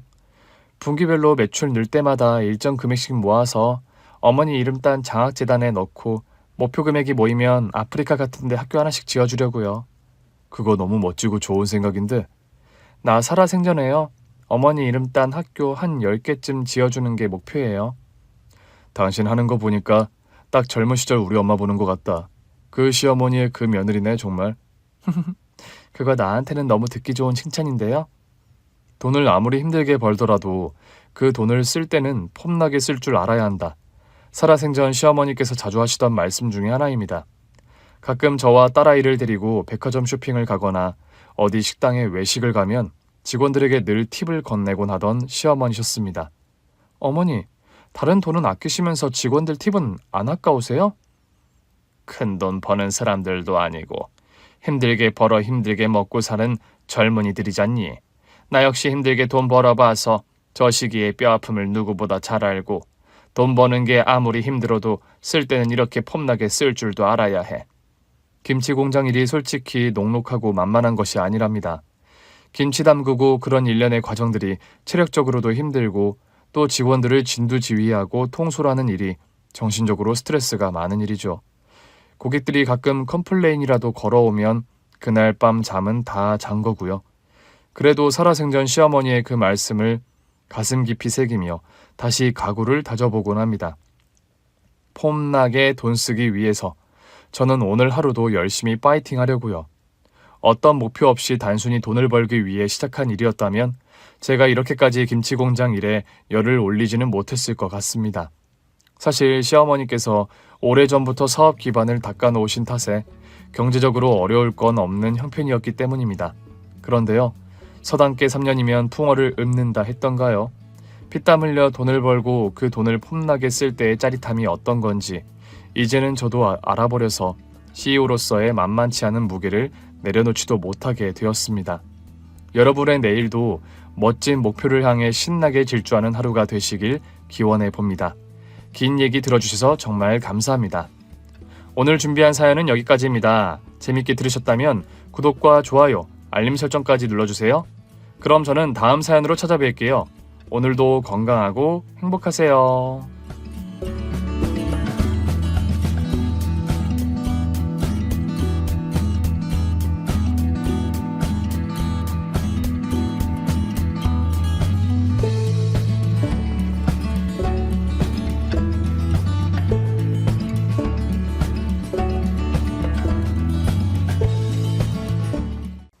저는 30대의 남성으로 사설 경호업체에서 일하는 경호원입니다. 대학에서 경찰 경호학을 전공한 뒤 현장에서 경호원 일을 하고 있습니다. 큰 돈을 버는 직업도 아니고 사회적으로 어떤 스펙을 인정받는 직업도 아니지만 저는 제 직업에 자부심이 크고 적성에도 잘 맞아요. 재승아, 하고 많은 직업 중에 왜 하필 경호원이니? 엄마, 위험한 순간에 중요한 직책을 맡은 사람들의 신변과 안전을 보호해주는 일이 얼마나 멋진 일인데요. 애먼 사람 보호하려다가 네가 다칠 수 있으니 그렇지. 진짜 능력 있는 경호원은 경호를 받는 사람도 잘 지키지만 스스로도 잘 지키니까 너무 걱정 마세요. 말이 쉽지. 어디 위험한 상황에서 그게 네 뜻대로 되니? 일의 특성상 위험한 순간에 노출되는 일이 많다 보니 저희 엄마는 제 직업을 탐탁지 않아 하십니다. 저는 최근에 여자친구에게서 청혼을 받았어요. 여자친구를 처음 만난 건 저희 경호업체를 통해 일을 의뢰해서였습니다. 네, 맞아요. 여자친구는 저를 경호원으로 고용했고 처음에 그녀는 저의 의뢰인으로 만났습니다. 여자친구는 오랜 외국 생활 끝에 한국에 귀국해서 기업 행사를 한 달 동안 도는 일정이 있었고 그 한 달 동안 고용된 경호원이 바로 저였습니다. 저는 여자친구가 저에게 호감이 있는 줄도 모르고 있다가 계약한 날짜가 끝나는 날 갑작스레 그녀의 고백을 받았더랍니다. 앞으로도 재승 씨가 나 좀 지켜줬음 하는데 시간 있어요? 다시 재계약을 원하신다는 말씀인가요? 암튼 이렇게 센스가 없다니까. 아니 모른 척하는 건가? 네? 내가 지금 그쪽이랑 사귀고 싶다는 말하는 거잖아요. 여자친구와는 그렇게 그녀의 고백을 먼저 받고 연인 관계를 시작하게 됐습니다. 프로포즈까지 그녀가 먼저 해서 내심 미안하다는 생각을 가지고 있었는데 하루는 제가 일하는 경호업체에 처음 보는 중년 아주머니 한 분이 찾아오셨더군요. 여기 박재승이라는 남자 어디 있어? 초면에 반말로 고함을 지르며 들어오는 그 아주머니를 보고 일에 대한 사후 처리가 마음에 들지 않은 진상 정도로 생각을 했더랍니다. 제가 박재승입니다만 무슨 일이십니까? 아, 네가 박재승이라는 사람이라고? 네, 맞습니다. 네가 우리 딸 유라한테 청혼받았다는 남자 맞아? 네. 그럼 혹시 유라 어머님 되시나요? 저는 그때까지 예비 장모님의 얼굴을 한 번도 본 적이 없었습니다. 그런데 제가 일하는 회사에 연락도 없이 찾아와서 다짜고짜 소리를 지르는 그 모습에 적잖이 당황한 것이 사실이었죠. 재승씨, 무슨 일인데 소란스러워요? 아닙니다, 사장님. 일적으로 찾아오신 분이 아니니 이분을 모시고 잠깐 나서서 대화를 좀 하고 들어와도 될까요? 업무 시간이니 멀리 나가지는 말고 휴게실을 이용하세요. 알겠습니다. 죄송합니다. 저는 겨우 사장님께 양해를 구하고 예비 장모님을 모시고 회사 휴게실로 가려고 했습니다. 그런데 도무지 제 말을 들어먹지 않는 예비 장모님이었어요. 휴게실? 내가 왜 거기를 가야 하는데? 어머님, 여기는 제가 일하는 공간이고 다른 직원들에게 방해가 되니까 일단 좀 조용한 곳으로 가시죠. 네? 왜 내가 소란 피워서 창피해? 아닙니다. 그런 말씀이 아니라요, 어머니. 그런데 듣자 하니까 말끝마다 어머니 소리를 붙이네. 네? 저는 당연히 유라 어머님이시니까 저에게도 어머님이나 마찬가지여서 그렇게 불러드린 거예요. 어이가 없네. 누가 그쪽을 사위로 인정이라도 하겠대? 유라와 제가 결혼 약속을 서로 했습니다만 아직 인사를 못 드려서 죄송합니다, 어머님. 안 그래도 조만간 찾아뵙고 정식으로 인사를 드리려고 했어요. 그럴 필요 없어. 우리 유라가 어떤 집안 딸인 줄이나 알고 지금 장가 오겠다고 설치는 거야? 그게 무슨 말씀이시죠? 우리 유라 땡땡 기업 오너가 무남 동료야. 보아하니 개천용도 아니고 정말 딱 보니 사이즈 나오는 흑수저 주제에 어디 감히 우리 딸을 넘보길. 유라를 넘보다니 그게 무슨 말도 안 되는 소리세요. 게다가 저는 유라네 집안이 그렇게 대단한 집안이라는 걸 오늘 처음 알았습니다. 그 말을 내가 어찌 믿어? 혹시 우리 유라 집안 배경 알고 의도적으로 접근한 거 아니야? 그 반반한 낯짝이랑 몸매 하나 믿고? 말도 안 됩니다. 그런 억측은 제발 하지 말아주세요. 누가 뭐래도 유라에 대한 제 진심은 진짜입니다. 대도 않는 소리하고 앉았네. 뭐 그쪽 마음이 진심이면 어디 우리 유라랑 결혼이라도 진짜 할 수 있을 것 같아?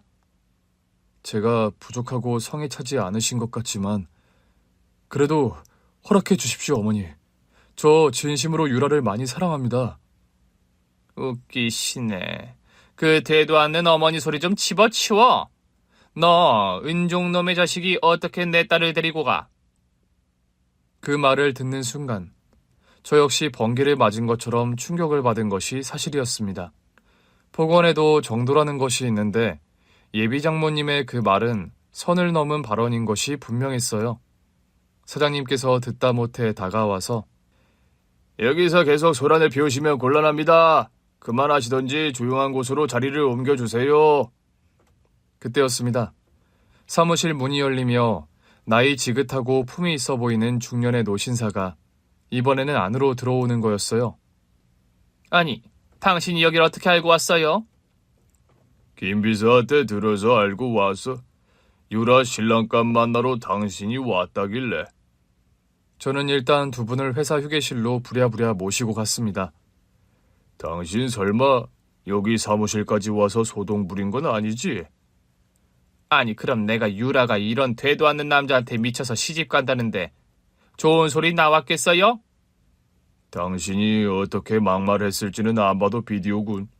여보, 당신은 지금 대체 누구 편인 거예요? 당신은 아무것도 모르면 좀 잠자코 있어. 유라가 결혼하겠다는 이 청년이 대체 누군 줄이나 알고 설쳐대는 거야?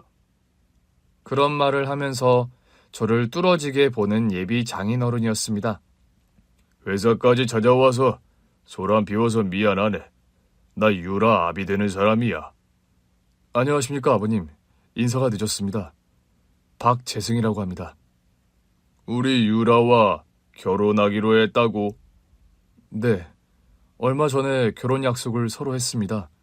조만간 부모님도 찾아뵙고 인사를 드리려고 했는데 먼저 찾아오시게 만들어 송구합니다. 내가 아까 한 말 못 들었어? 누구 맘대로 결혼을 해? 급도 안 되는 어디 종놈의 자식 같은 게. 당신 정말 그이 못다 울어? 그런 소리를 하면서 버럭 호통을 치는 예비 장인어른이었습니다. 그 호통 소리가 어찌나 크고 호랑이 같았는지 휴게실 밖에 직원들이 무슨 일인가 하고 다 안을 기웃거리며 쳐다볼 정도였어요. 당신 왜 아까부터 이 되도 않는 남자 역성을 들어요? 이 남자가 대체 누구길래요? 왜 당신은 사람이 한 번 말하면 들어먹지를 않는 거야? 다른 사람 말 들어먹지 못하는 병이라도 걸렸어? 알았으니 이 남자 정체나 한번 들어봅시다. 정말 되도 않는 이유면 저도 가만히 있지 않겠어요? 이 청년은 아버님 생명을 구한 은인의 자식이야. 뭐라고요? 아버님 생명을 구한 은인이라니요? 그게 무슨 뚱딴지 같은 소리예요? 30년 전이 그 취임식 날 괴한 사건 당신 몰라? 네? 그 사건은 제가 시집 오기 전의 일인데 어찌 알아요? 들은 기억은 나지만 내가 겪은 일은 아니네요. 모르면 좀 그러니까 가만히라도 있으라고 했잖아.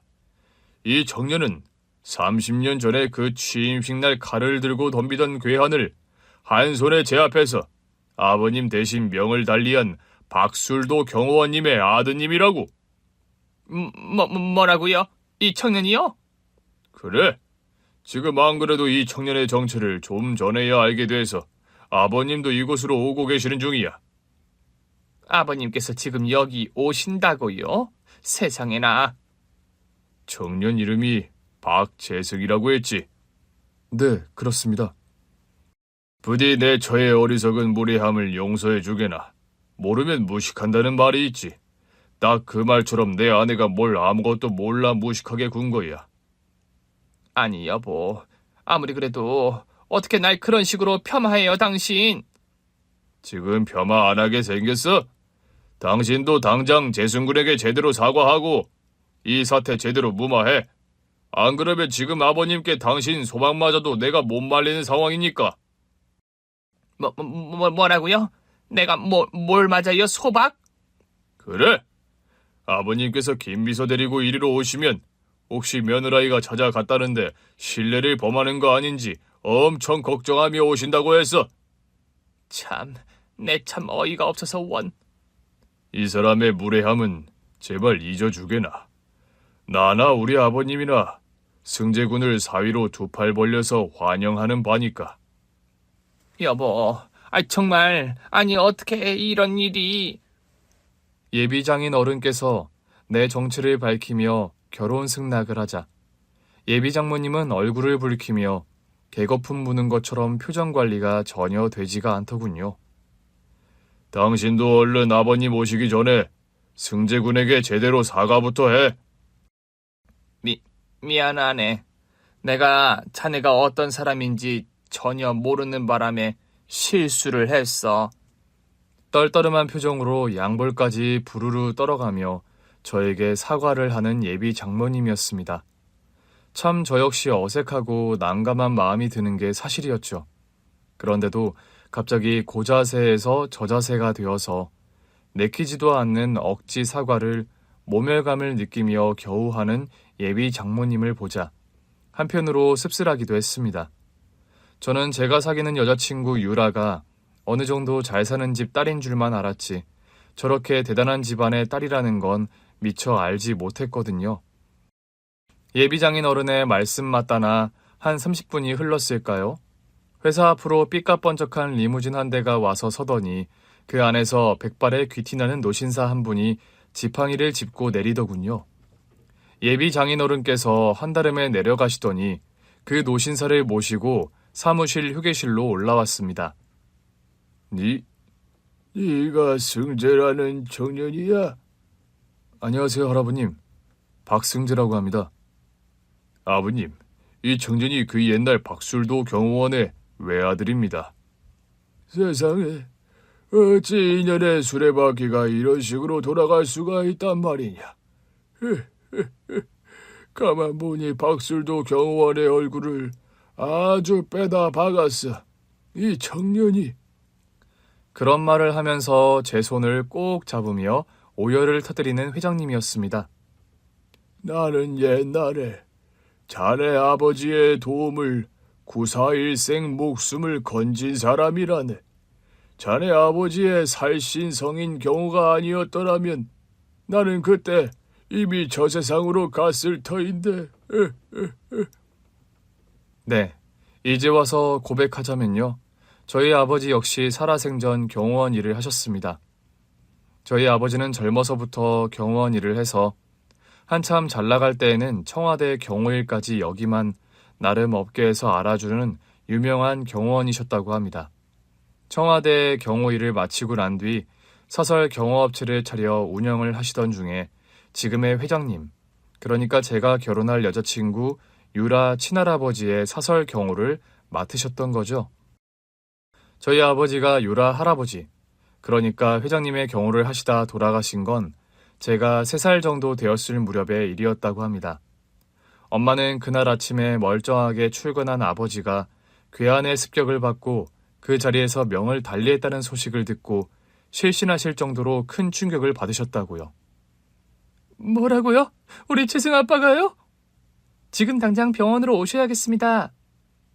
엄마는 저녁을 짓다 말고 쌀 씻던 그릇을 그대로 내팽개친 채 어린 저를 업고 병원으로 한달음에 달려가셨다고 합니다. 그렇지만 응급실에서 마주해야 했던 것은 아버지의 싸늘한 주검이었다고요. 재승 아빠, 정신 좀 차려봐요. 네? 어린 재승이 데리고 나 혼자 어찌 살라고 이런 식으로 혼자 떠나요. 제발 정신 좀 차려봐요, 재승 아빠. 아빠는 그렇게 어느 날 갑자기 괴한의 습격으로부터 회장님을 지키려다 순직을 하신 거였습니다. 그런 아픈 과거가 있었기에 제가 대학을 들어가며 경찰 경호학과를 지망한다고 했을 때 쌍수를 들고 반대한 어머니셨죠. 뭐? 경찰 경호학과를 들어가겠다고? 네, 엄마. 저도 아버지 뒤를 이어서 경호원이 되고 싶어요. 재승이 너 아빠가 어떻게 돌아가셨는지 알면서도 그런 말이 나오니? 엄마, 아빠께서 안타깝게 현장에서 순직하신 건 저도 알아요. 하지만 아는 녀석이 그런 되도 않는 말을 하면서 엄마 억장을 무너지게 해? 엄마가 어떤 걱정을 하시는지는 저도 아는데요. 아빠가 그런 사고를 당하셨다고 저까지 그러란 법은 없어요. 너 말 한 번 잘한다. 그러란 법 없다고 그러지 말란 법은 있다든? 엄마, 저희 시대는 아버지 시대보다 교육도 더 철저하게 받고요. 저는 의뢰인뿐 아니라 저 스스로를 지킬 수 있도록 더 열심히 훈련도 받을게요. 그러니 걱정 마세요. 네? 재승아, 네 아버지는 훈련이 부족해서 그런 사고를 당하신 줄 아니? 엄마, 네 아버지는 온갖 종류의 무술 최고 유단자셨다. 청와대 경호를 하던 시절에도 무리에서 제일 뛰어나서 언제나 현장을 통솔하는 책임을 지던 사람이야. 그런 사람이 칼 들고 무식하게 덤비는 괴한 앞에서는 속절없이 당하고 말았다. 너 그걸 알고도 그런 말을 하니? 엄마, 예상치 못한 상황에서 그렇게 튀어나와 공격하는 사람들, 어쩌면 방법이 없는 것도 사실이지만 아빠는 그 상황에서 최선을 다해서 의뢰인을 보호하신 거잖아요. 그래서 그깟 의뢰인 하나 보호하자고 소중한 목숨을 버리니 아빠 목숨이 아빠 하나 거야. 남겨진 너와 나는 어쩌고. 그 피도 한 방울 섞이지 않은 생판남. 그 회장 목숨 구한다고 아빠는 저 세상으로 갔어. 5살 배기 어린 너와 엄마만 남겨두고. 엄마, 죄송해요. 엄마 마음을 미처 헤아리지 못했어요. 그렇지만 엄마, 제 꿈은 어려서부터 경호원이었어요. 그건 엄마도 아시잖아요. 네? 재승아, 네 아빠가 그리 황망하게 우리 곁을 떠나셨는데 너까지 그렇게 위험한 일을 해야겠니? 엄마가 이렇게 무릎 꿇고 빌게. 제발 그 일만은 하지 않으면 안 되겠니?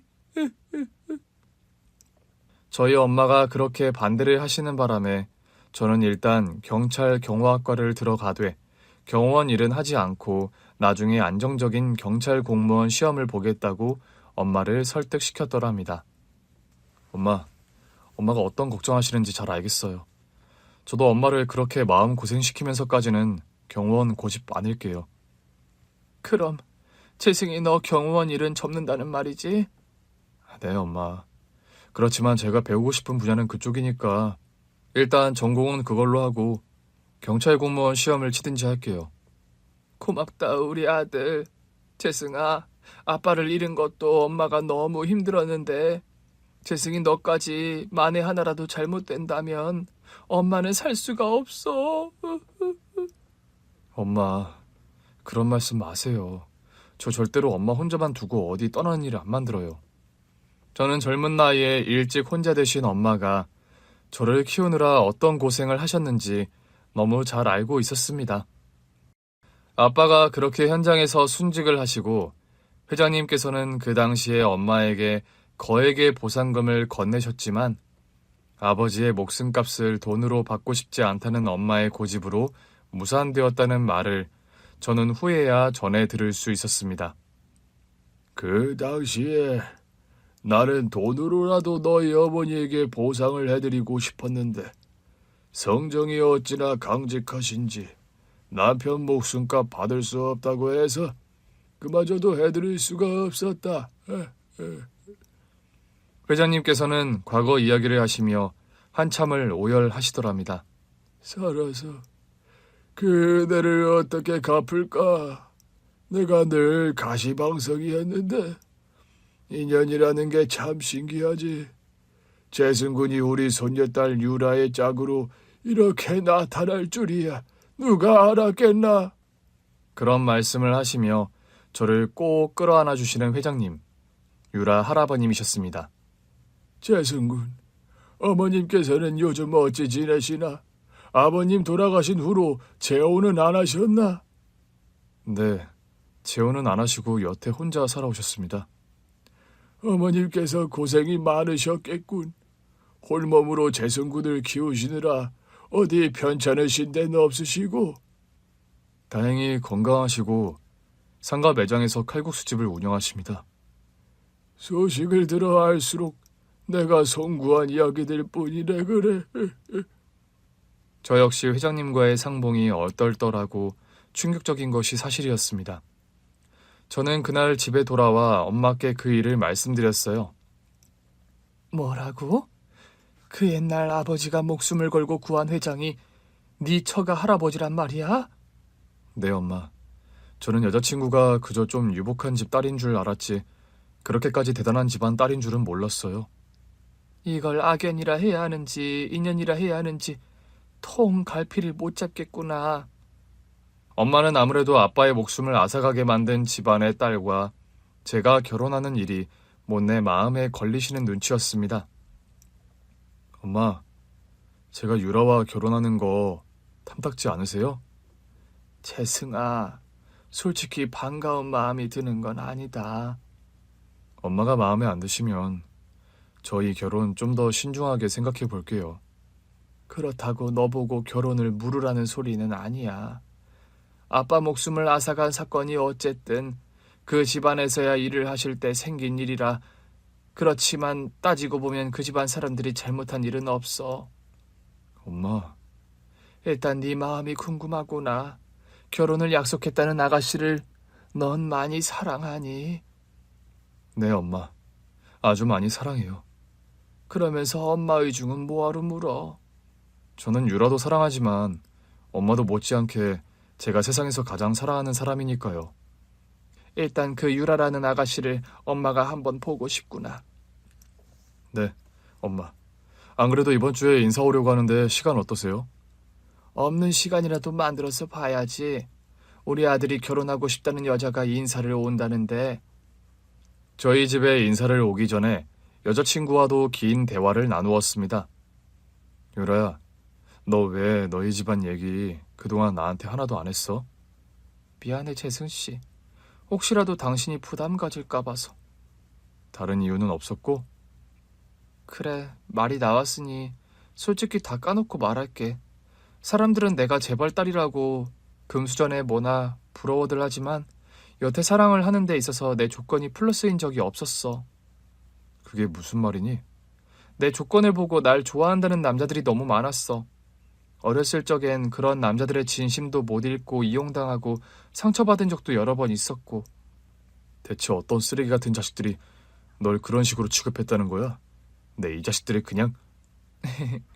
난 재승씨의 그런 면이 처음부터 좋았어. 뭐라고? 재승씨는 일할 때 보면 과묵하고 감정이 없어 보이면서도 가끔씩 그렇게 감정이 드러날 때 보면 사람이 참 순수하고 솔직하잖아. 나 단순하다고 욕먹이는 소리 아니야? 아니야, 그런 말 아니라는 거 알잖아. 내가 뭐 감히 당신을 테스트하고 싶었다 그런 오만한 소리는 안 할게. 그러려던 것도 아니고 단지 그동안 내 조건 때문에 본의 아니게 내가 상처받은 기억들이 있어서 이번엔 그냥 순수하게 내 배경과 상관없이 연애를 하고 싶었을 뿐이야. 그래, 네 말을 들으니 이해는 간다.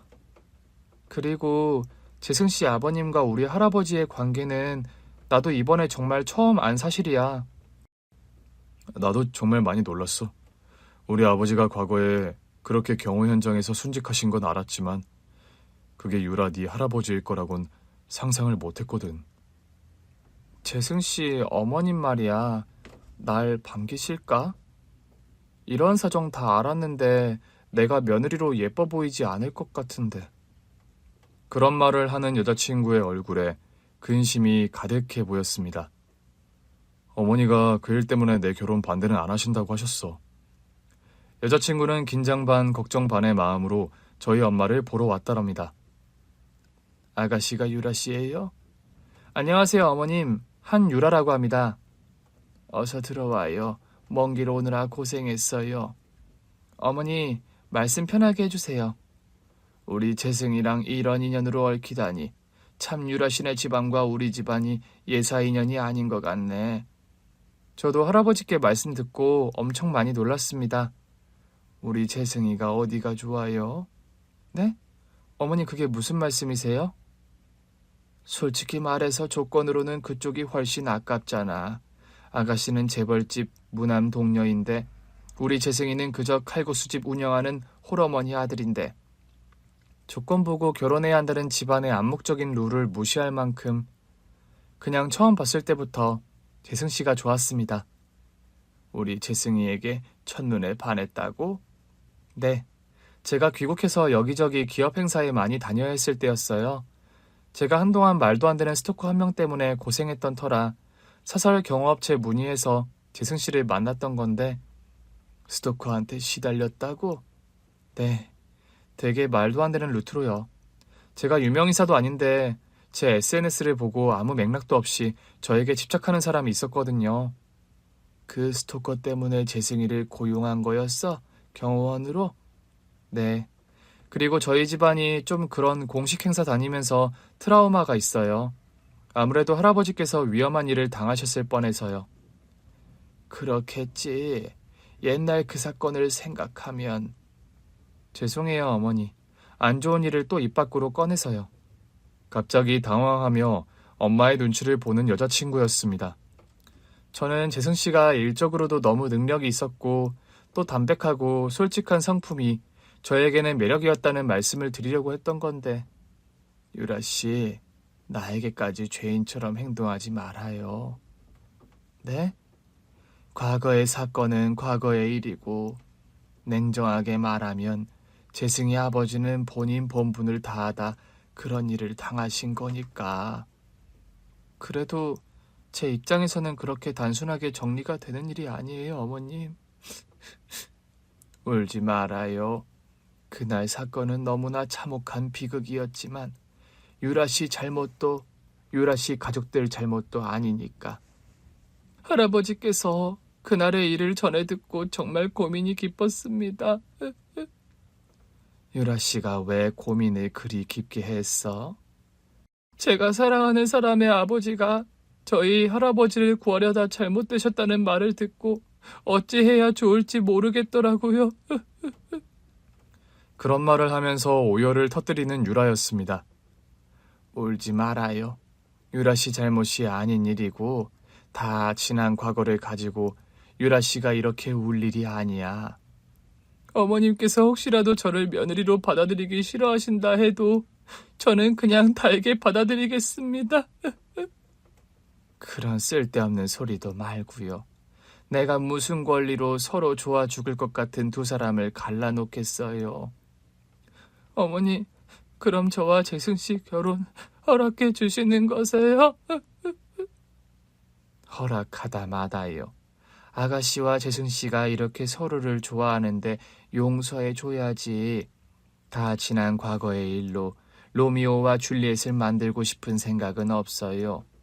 어머님 정말 감사합니다. 이제 말 편하게 할게, 유라야. 나의 며느리가 될 아가씨니까.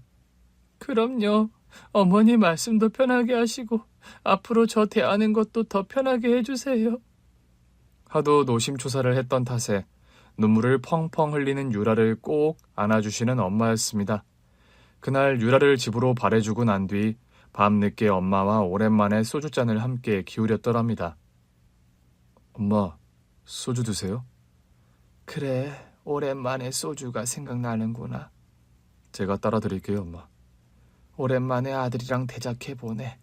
그래, 같이 마시자꾸나. 너 장가가고 나면 이렇게 너랑 오붓하게 소주 마실 일도 잘 없을 텐데. 엄마도 참. 누가 들으면 제가 어디 멀리 이민이라도 가는 줄 알겠어요. 아들이 장가간다는 건 이민을 가는 것보다 더 멀어지는 일이란다. 그런 말이 어딨어요. 말도 안 돼요, 엄마. 전 장가가도 지금이랑 마찬가지로 엄마 모시고 맛집 데이트도 가고 놀러도 많이 다닐 거예요. 행여라도 유라 앞에서 그런 말 꺼내지도 말렴. 너 좋다고 하던 유라도 결혼식 날짜 앞두고 도망가게 만들고 싶지 않으면. 엄마, 유라는 그런 여자가 아니에요. 인연이라는 게 참 생각할수록 알다가도 모르겠다. 너희 아버지가 살아계셨더라도 네가 그 유라라는 아가씨와 만나게 되었을까? 엄마는 복잡하고 회한이 가득한 얼굴로 소주를 삼키셨습니다. 엄마의 빈잔에 저는 다시 소주를 가득 따라드렸어요. 엄마, 죄송해요. 애초에 엄마는 제가 경호원하는 걸 반대하셨는데. 그래도 네가 결국 좋아하는 일이니 그 길로 나섰잖니. 지금 와드리는 말씀이긴 한데 왜 그때 갑자기 허락을 하셨어요? 저희 엄마가요, 제가 경호원 하는 일을 그렇게 반대하시다가 제가 대학 졸업반이 되었을 때 겨우 허락을 하셨더랍니다. 내 아집이고 트라우마라는 걸 깨달았기 때문이다. 엄마, 네 아버지가 그날 경호원 현장에 돌아가시고 나서 엄마는 그 집 사람들 말이야. 아빠가 경호를 하던 회장이라는 사람, 그 회장을 엄청 미워하게 되더라. 사건을 저지른 그 정신이 이상한 괴한은 물론이고 말이야. 그 사건 저지른 범인이 유란의 회사에서 해고당하고 앙심을 품은 정신 이상자였대요. 한 사람 한 사람 그날 일에 관련된 모든 사람들을 죽도록 미워하고 원망하다. 결국 그 원망의 화살이 돌아가시고 더는 내 곁에 없는 네 아버지에게까지 돌아가더구나. 엄마 입장에선 그러실 수밖에 없었을 것 같아요. 실은 옛날에 말이야. 네 아버지가 태권도 선수로 현역에서 활동하다 은퇴하고 경호원 일을 한다고 했을 때 그때도 나는 반대를 많이 했어. 아빠가 경호원 하시는 일을 처음부터 반대하셨다고요? 그래. 난 그저 네 아빠가 태권도 도장 같은 거 운영하면서 좀 안정적이고 위험하지 않은 일을 하길 바랬으니까. 그런데 결국 경호원 일을 하신 거였어요, 아빠가? 그래. 그 일이 자기한테는 천직이라고 하면서 말이다. 누군가를 지키는 일이 자기는 제일 재밌고 멋있는 일이라고 하면서. 엄마, 죄송해요. 저라도 엄마 뜻을 거스르지 않았으면 좋았을 텐데요. 아니다. 네가 죄송할 게 뭐 있니? 너 역시 네 아버지 아들이라 그런 걸. 난 이제 누구도 타박 안 한다. 엄마, 이제는 아무도 원망 안 하세요? 안 하려고 해. 사람은 누구나 태어날 때 운명처럼 천직이라는 걸 타고나는 건데. 그걸 내가 무슨 도리로 막을 수 있었겠니? 그래도 선택이라는 게 있으니까요. 인간에게는 누구나. 그래. 그 선택이란 본인이 해야지. 누가 대신 해줄 수 있는 게 아니지 않니? 엄마, 정말 그렇게 생각하세요? 너나 아버지나 그런 운명이 확실한 사람들이고 주관도 뚜렷한 성정이고 남편이라고 해서 아들이라고 해서 그런 부분까지 내가 좌지우지할 수 없다는 거 이제는 안다. 엄마는 저와 아버지를 참 많이 알고 이해하는 사람 같아요. 그거 칭찬이지? 네. 그리고 존경이기도 해요, 엄마. 제 대답을 듣고 씩 웃으시며 소주잔을 부딪히는 엄마였습니다. 양가의 허락이 떨어졌기 때문에 저와 유라의 결혼식은 일사천리로 진행이 되었어요. 회사 동료들과 친구들은 모두 제가 재벌가 사위가 된다는 소식을 듣고 놀라움을 금치 못하더군요. 재승아, 너 의뢰인으로 만났던 유라 씨와 결혼한다는 거 사실이야? 응, 어쩌다 보니 그렇게 됐어. 경호원이 의뢰인과 결혼하는 일도 쇼킹한데 유라 씨 집안이 그렇게 대단하다면서? 듣기론 재성이 너네 예비장모가 회사까지 찾아와서 깽판 쳤다는 소문도 파다하고. 처음엔 날 좀 탐탁지 않아 하셨는데 이제는 다 허락해 주셨어. 박재승, 이제 금수저 집안 사위 되는 거야? 경호원 일은 그럼 관두겠네? 아닌데, 장가 간다고 하던 일을 그만두는 사람이 어딨어? 재승이 너 왜 그렇게 순진하냐? 너 정말 몰라서 그런 질문하는 거야? 결혼하면 처자식이 생기는 건데 일을 더 늘려야지 무슨 소리 하는 거야. 그 대단한 집안에서 하나밖에 없는 사위가 경호원이라는 거 두고 볼까? 안 그래도 위험한 일이고 보수가 센 직업도 아닌데. 결혼해도 난 내 일 계속할 거야. 그건 장인어른과 장모님도 다 아시는 일이고. 사람들은 제가 재벌가 사위가 되니까 하던 일까지 접을 거라고 생각들을 하더라고요. 이와 관련해서 결혼식을 마치고 나서는 그런 제의를 하시는 장인어른이었습니다. 자네 앞으로도 계속 경호원 일 할 생각인가? 네, 제가 해오던 일이니 당연히 계속 해 나가야죠.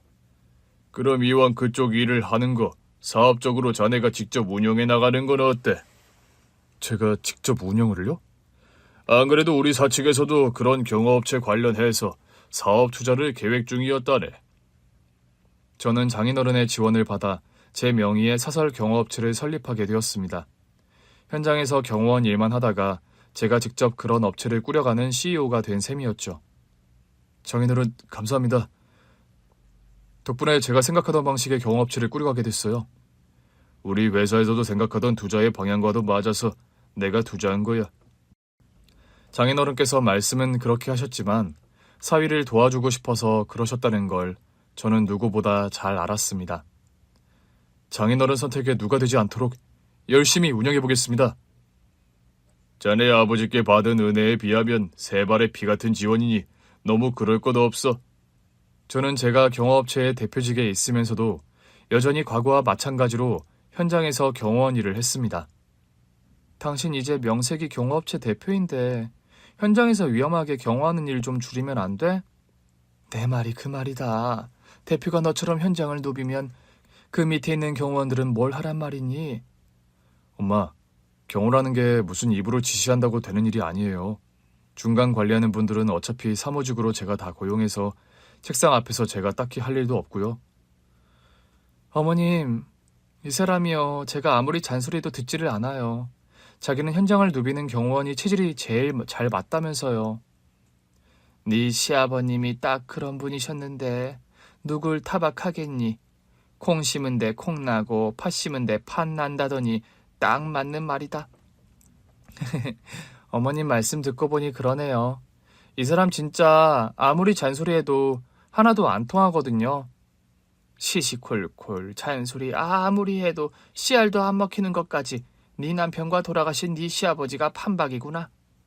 어머님하고 저는 그럼 운명 공동체네요? 그러게 말이다. 네가 가면 갈수록 정이 가고 예뻐 보이는 것도 아마 그 이유인가 보다. 아내는 결혼하고 나서 엄마에게 딸처럼 살가운 며느리 노릇을 자처했습니다. 그런데요, 제가 아내에게 프로포즈할 때 반대가 극심했던 장모님은 제가 아내와 결혼하고 나서 신변에 문제가 생겼습니다. 평소 분노 조절 장애가 있어서 장인어른과도 사이가 별로 좋지 않았던 장모님이었죠. 한날은 장인어른 생신이어서 아내와 함께 아내의 친정을 방문했는데 장모님이 안 보이시더라고요. 장인어른, 장모님께서는 어디 외출하셨나요? 그 사람 한동안 보기 힘들 거야. 네? 어디 멀리 여행이라도 가셨어요?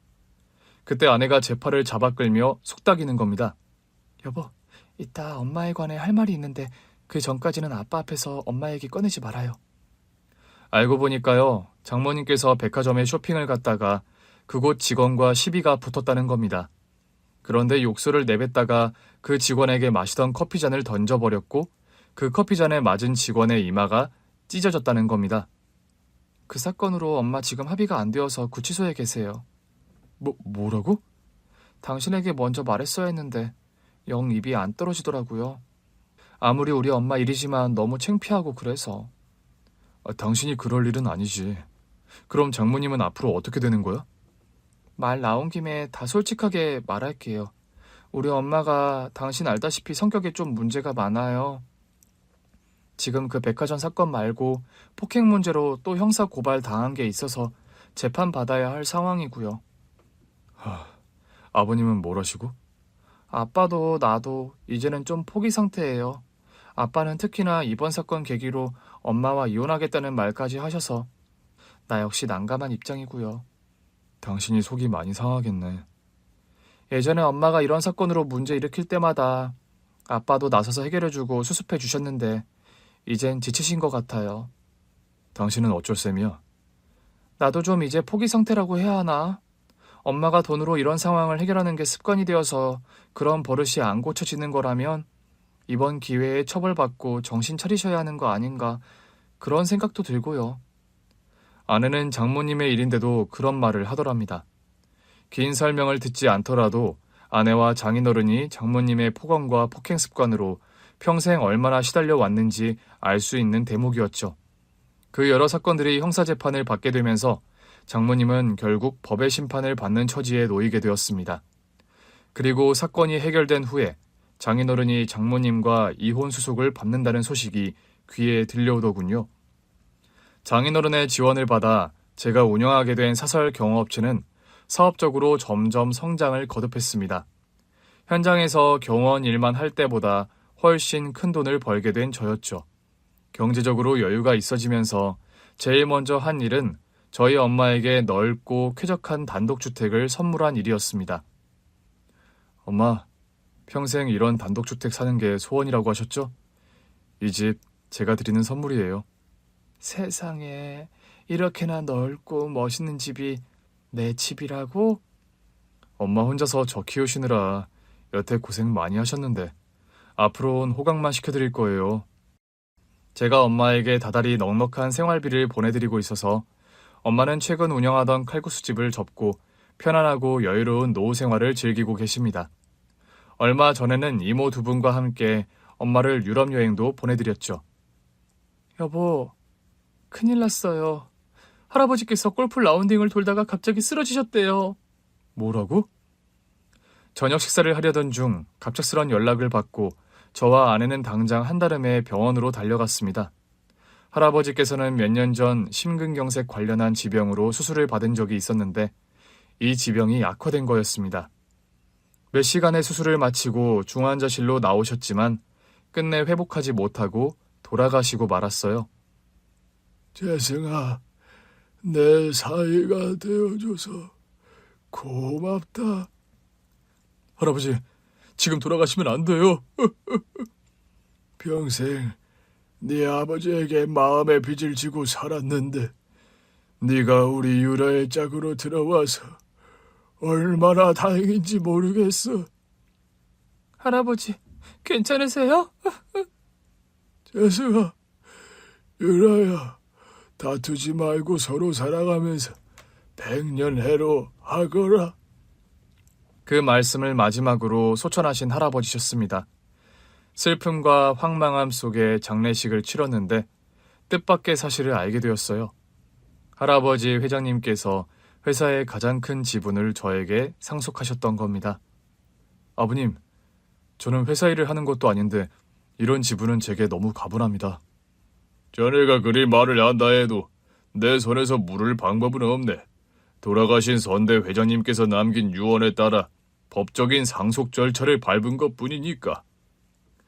회장님께서는 회사 지분 외에도 거액의 유산을 저에게 상속해 주시고 돌아가셨던 겁니다. 여보, 내가 이런 큰 유산을 받을 자격이 있을까? 할아버지 유지니까 그냥 받아들여요. 살아생전 늘 그런 말씀을 많이 하셨어요. 무슨 말씀을 하셨다는 거야? 당신 아버지요. 할아버지 대신에 목숨을 버리고 할아버지 구해주신 아버님이요. 그분께 아무런 보답을 못했다고 평생 마음의 짐이라는 말씀을 늘 하셨어요. 알고 보니까요, 저희 엄마가 옛날에 아빠 목숨값이라고 아무런 보상금을 받는 걸 거절해서 늘 마음속에 죄책감과 짐을 가지고 사셨던 회장님이셨다는 겁니다. 저는 이런 사정들을 엄마에게 털어놓았습니다. 그리고 아내와 장인어른과 상의 끝에 상속 유산의 상당 부분을 엄마에게 드리기로 결정을 했어요. 회장님께서 거액의 유산을 너에게 남기셨다고? 네, 엄마.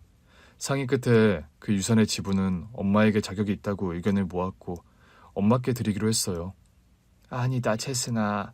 나는 네 덕분에 이미 호강하고 사는데 유산이니 돈이니 더는 필요가 없다. 엄마, 그래도 회장님께서 평생 마음의 짐을 짊어지고 사셨대요. 옛날에 엄마가 보상금마저 마다하시는 바람에. 그런 거라면 그 유산을 좀 더 의미 있는 곳에 쓰자. 의미 있는 곳이요? 그래. 너와 나는 어쨌건 이제 돈 걱정 없이 여유롭게 사는데 더 큰 돈 욕심 부릴 게 아니라 좀 어려운 사람들에게 나누면서 사는 것도 의미가 있을 것 같구나. 엄마와 저는 상의 끝에 저소득층 한부모 가정들에게 생계비와 사업자금을 지원하는 후원을 시작했습니다. 아무래도 저와 엄마가 아빠를 일찍 여의고 힘들게 살던 과거의 기억이 그런 후원을 결정하게 된 큰 이유였어요. 당신이나 어머님이나 참 못 말리는 사람들이네요. 그게 무슨 말이야? 세속의 사람들 같지가 않아요. 돈 욕심에 그리 초연한 거 보면. 그런가? 아빠 돌아가시고 엄마가 고생을 많이 하셨거든. 집안에 가장이 없이 생활을 꾸려간다는 게 얼마나 힘이 든지 잘 아니까. 한부모 가정은 여러 가지로 애로사항이 많고 그걸 누구보다 잘 아니까. 상처는 상처끼리 통한다더니 당신과 어머니 선택 보니까 그 말이 무슨 말인지 수긍이 가네요. 그런데 당신도 어머님도 둘 다 참 멋지네. 내가 결혼은 참 잘한 것 같아요. 그런 말을 하면서 저를 따뜻하게 끌어안아주는 아내였습니다. 저는 요즘도 여전히 경호 현장에서 경호원 일을 합니다. 재승아, 너 요즘도 현장에서 뛴다며? 당연하지. 내 본업이 경호원인데 그럼 뭘 하겠냐? 아니, 재벌가 사위에 경호업체 대표님까지 됐으면서 힘들게 현장 경호까지 할 건 또 뭐야? 내 천직이 경호원인걸 뭐. 난 여전히 경호복 차려입고 현장 나갈 때 제일 가슴이 두근거리고 살아있음을 느끼는데 참 너 타고났다 타고났어. 네 아내가 잔소리는 안 하니? 쉬운 일도 아니고 위험한 데다 때로는 밤낮도 없는 일인데 그만두라고 잔소리할 것 같은데. 처음엔 잔소리했는데 이제는 이해해주고 지지해주는 편이야. 금수저 와이프의 이해심까지 많은 여자야? 너 무슨 전생에 나라를 구한 게 틀림없는 것 같다. 주변에서는 제가 장가를 잘 갔다고 다들 부러워합니다. 보통 아내가 재벌가 딸이라는 그런 조건을 두고 부러워하고 또 아내의 품성을 아는 사람들은 그걸 두고 또 부러운 소리들을 하죠. 저 역시 아내에게 고마운 마음이 큽니다. 무엇보다 혼자 계신 저희 엄마를 살뜰히 챙기는 살가운 며느리 역할을 자처하는 아내거든요. 엄마 미용실 다녀오셨어요? 안 본 사이에 스타일이 확 바뀌셨는데요? 너 유라한테 못 들었니? 무슨 말이요? 유라가 날 데리고 며칠 전에 미용실 다녀왔잖니. 엄마는 난생 처음 그런 좋은 미용실에 가봤구나. 그래서 엄마가 한 10년 확 젊어지셨구나. 녀석 농담도 잘한다. 유라 덕분에 멋쟁이들만 다니는 미용실에 가서 머리도 하고 아주 호강을 했다. 여보, 어머님 머리 너무 잘 어울리지 않아요? 잘 어울리세요, 엄마. 훨씬 젊어 보이시고요. 제가 어려서부터 나름 혼자 계신 엄마에게 효도한다고 노력을 많이 한 편인데 아들로서 챙겨드릴 수 있는 부분들이 한정적인 게 사실이었습니다. 시시콜콜 말상대를 해드리고 같이 사우나나 찜질방을 동행하고 쇼핑이나 미용실을 함께 가는 건 제가 해드리기에 무리가 있는 일이었죠. 딸들이 해줄 수 있는 그런 세심한 부분들을 저 대신 나서서 챙겨주는 아내가 고마울 따름이었습니다. 여보, 고마워. 당신 덕분에 엄마가 딸이 한 명 생긴 기분이래. 고마우면 뭐 보답 같은 거 없어요? 당신이 원하는 거 뭐든지 다 말만 해. 난 바라는 거 딱 한 가지예요. 그게 뭔데? 당신이 다치지 않고 언제나 무사한 거요. 경호 현장에 늘 나가니까 난 늘 그게 걱정되거든요.